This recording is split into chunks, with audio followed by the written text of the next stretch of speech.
What's cracking? I'm gonna talk about a bunch of random shit that interests me, which I can't talk about with other people simply because people can't entertain the conversation and can't keep going, you know what I mean?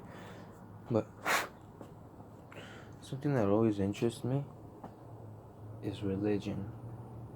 And the thing about me and how I take religion, I don't look at religion as something like, oh, what are you? Oh, I'm a Christian, I'm a Catholic, I'm a Methodist, Marxist, so on and so forth.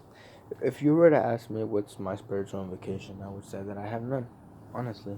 Because me, I don't choose a following simply because I feel like modern day religions are pretty phony and they're corrupt in the sense that, and not even the religion itself, but the people that follow it. For example, if you were to go up to anybody in my day and ask them, like, what are you? Oh, Christian. And to them, it's not a religion, it's more of a crutch. It's a crutch in the sense that it's something for them to hang on to because they need it to, because they need it to feel secure. But if any of them were to really think about it and be like, why do I believe in this? It's because in reality, it's everybody, and they want to be a part of the big battalions. They want to be on the good, you know what I mean? Like it's just like that. And that's selfish. It's really selfish. And it takes one to accept that part of themselves to see it. And honestly, like, if you don't do it, then you're phony. Because, like, St. Paul did it.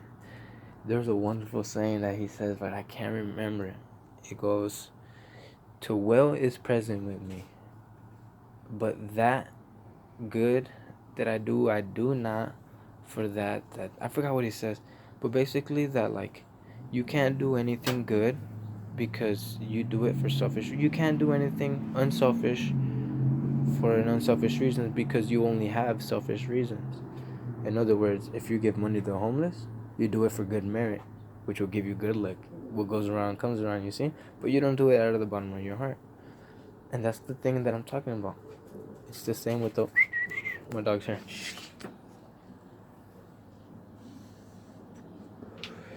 It's the same with God, And you have to see that in yourself. So you have to imagine God and his position, Jesus, or whatever.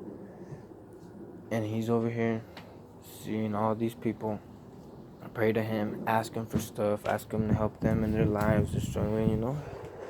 And deep down he knows that these people don't love him.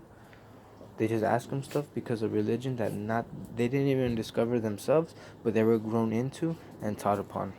Against the world, but it's not like, what are you gonna say when you're a child? You can't be like, no. Because when you ask about things of how it is, your parents tell you how it is. And it's the way they see it, but they don't know themselves. Therefore, you're put on, it's already set for you, that mindset, and it leads on a way of thinking about the universe.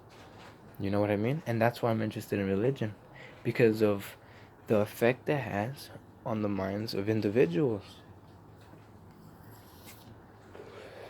In my day, 2018, everyone is worried about money and how they could get money. Money. It's all money, sex, and power. That's it.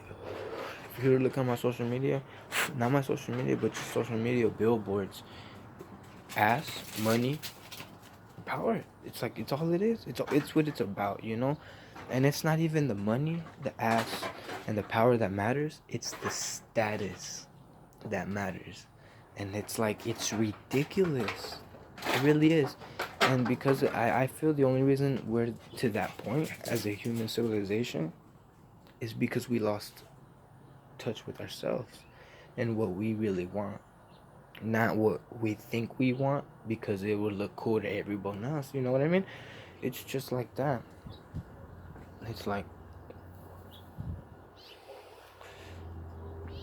and I've discovered, like, the only way to make a change for the greater good of humanity is for everyone to work on themselves. Because as Ram Dass said, I could do nothing for you but work on myself, and you could do nothing for me but work on yourself. You know? And it's like, it's beautiful, man. I love that, man. You know what I mean? It's ridiculous. I have a book by him called Be Here and Now. That book is amazing. It's a book that I recommend you have to read on acid. And it's not even because, like, it's because the perspective of how it's written is LSD. It's the trip of LSD. And it's the Atman, not the Atman, but the Brahman, the I, the it that's in every single one of us, which is the self, which is yourself, which is what you need to get in touch with, which is God. You see? And that's the part that plays everything. Plays me, plays you, plays my dog, even plays sounds like that. It's everything, vibration, its existence, and it plays all the parts, you know? And it's not like. And the thing about religions to me is that I'm smart enough to know that all religions aren't phony, but they have a sense of truth in it all, and it's that, you know? That's that. That's the connection that all of them have to it. But the thing about Eastern philosophies, and I don't call them religions because they're not a religion in the sense that you have to believe in anything. But they're, like for Buddhism example, it only cares about direct experience and direct experience only. That's why they have nothing to say for it but what it is. You see? And it's an experience. And well, that's all I have.